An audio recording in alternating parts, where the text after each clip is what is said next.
Okay, so I'm gonna take back a lot of what I said last week.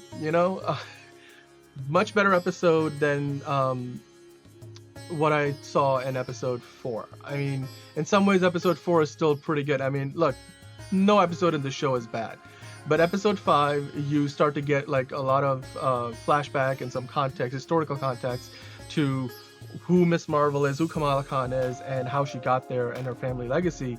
And we spend the majority of the episode with Fawad Khan and Mavish Hayat's characters, the great grandparents of Kamala Khan.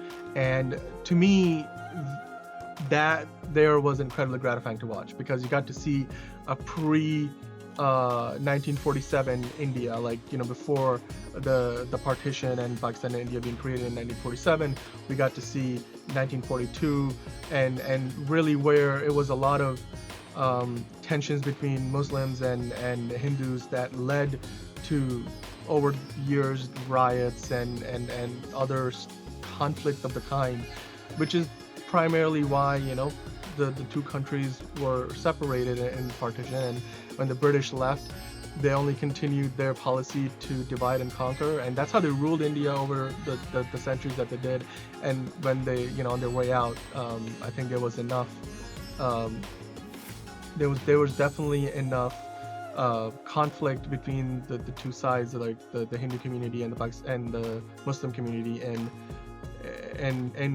British India, that it warranted two separate countries, because the partition was very bloody. I mean, in this show, you don't so much get a lot of that graphic nature of like the kind of violence that that took place during the partitions, with trains crossing borders and people fleeing, either moving to Pakistan or moving to India. And they only reference it with the newsreel, where a lot of that newsreel is based on real events. I think they probably pulled a lot of that from real archives, so I was excited to see that. What I will say though is, as a Disney Plus show, again, what we are seeing here is episode 5 out of 6 episodes, so basically the penultimate episode of the show, you're getting a big exposition dump and getting a big flashback episode. I'm kind of getting tired of seeing this particular structure to a lot of these Disney Plus shows. It's the same with Marvel. It keeps happening with even Lucasfilm shows for Star Wars. And one time you see that happen, 2 times you see that happen, coincidence, chance.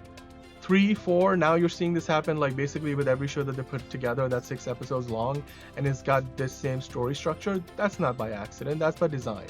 And so I blame Disney here, because what they're doing with these 6 episode seasons, I think this is not the right way to approach the stories, because these stories deserve more screen time the way they've been put together, because they spend so much time building up all of that texture, that background, and the characters are fleshed out over the course of these first 4 or 5 episodes. But then a lot of that work just goes to waste if in episode 6 we're just rushing to the finish line. And I feel like this episode left us in that same position, because the second half of the episode, when we jump back into the present day, started to get a little confusing, and I was like, wait, what is going on here? Oh, is that simple? I mean, I thought we might have seen Terragenesis there with those the jinns, trying to get across to the newer dimension and basically getting turned to stone, and somehow one of those evil ladies is able to transfer her powers to her son. I don't know how that works. Okay, but by the end of the episode, you're like, yes, Kamala Khan's origin story is now complete. There's a lot of character development that has happened with her and with her mom and grandmother, and there's the full character arc, and now they're ready to move on to the next step, which would be Kamala Khan like coming into her own, and now her mother knows about this, the fact that she's got these powers. And I'm sure this is where her costume is going to come from now. She's probably going to make it for her. They already set that up early in the first episode of the show.